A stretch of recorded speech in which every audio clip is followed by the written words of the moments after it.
John Holland would like to begin by acknowledging and paying respect to the Gumbaynggirr people of the Clarence Valley, the traditional owners of the land on which the project is located.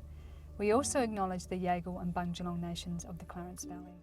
John Holland is obviously one of the leading construction management companies in Australia. They have a history of success in delivering prisons, have a history of success in operating in remote and regional areas. It was a pretty clear choice for us, and it's proved to be successful. The decision to bring it to market as a PPP or public-private partnership was so that it could be financed privately, be designed privately on an operator-led bid, which essentially leads to the opportunity to bring innovation into the public service. So a lot of the key issues are resolved early on in the piece. We are the designer and constructor. In conjunction with the operator, we design the works based on an operator-led design process, and then we construct those works in accordance with that design. The project is based on a landscape by a prisoner who was based in Long Bay Jail, and it represents the joining of lands, male and female. It's the essence of how this design came about. As you're coming through Building 3, the centre building is called the River in the local dialect, and then from the multi-faith centre you actually see the mountain, which has a whole bunch of significance to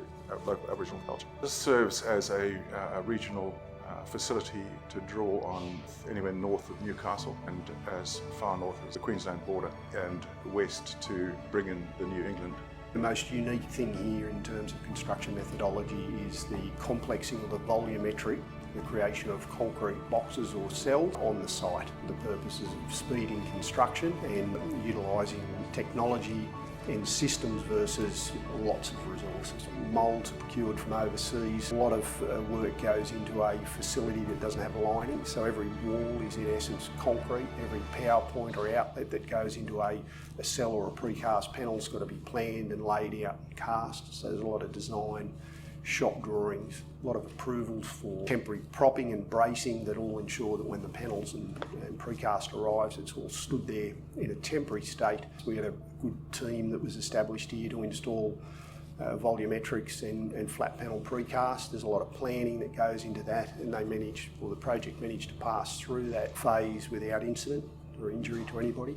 The key to developing a facility like this is not only for the design to respond to the Serco management model, but also to consider the 20-year life cycle costs of the project. The overall offering that Northern Pathways has made to the state to design, construct, operate over a 20-year period. We submitted 84 design review packages, submitted in excess of 20,000 documents to the state over a 9.5-month period. Just that compression, that management of the design review process while we were constructing was one of the great challenges of the project. It will be the largest prison in Australia. The infrastructure itself, I believe, will employ around 600 people directly, and that doesn't mention any of those that are engaged in the pipeline of services and suppliers and that kind of thing. This will house 1,700 inmates over 14 different cohorts across 3 different secure centres. So it's the integration of all of those cohorts and all those centres that is quite unique in a correctional facility design.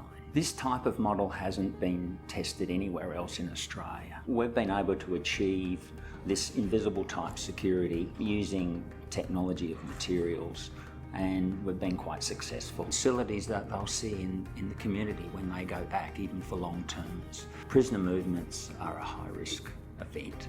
So almost everything to treat an inmate can be done within the confines of the secure line. One of the most important aspects of design in a correctional facility is developing the design of the cell. We exceed the requirements of the Victorian Cell Fire Safety Guideline. There are no bars anywhere, not on an officer post, not in a maximum security accommodation cell, anywhere on the project. It's a place that offers prisoners the most humane form of treatment and capacity for rehabilitation and reintegration back into society.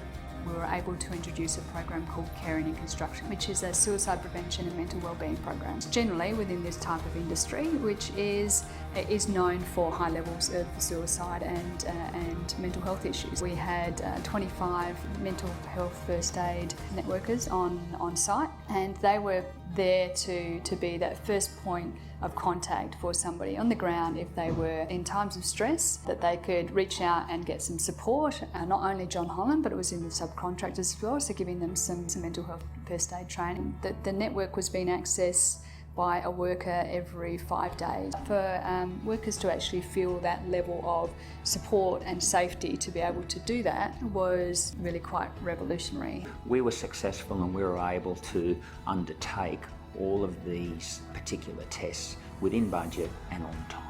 One of our targets for ISLP was upskilling of the workforce. In a regional location, when there's less accessibility of services, training organisations, etc., it can be really, really challenging. The numbers are really impressive. Deployment rates have well been in excess of our target. So if we can leave people with the skills to go and secure additional employment and sustain themselves, I think that's a terrific legacy.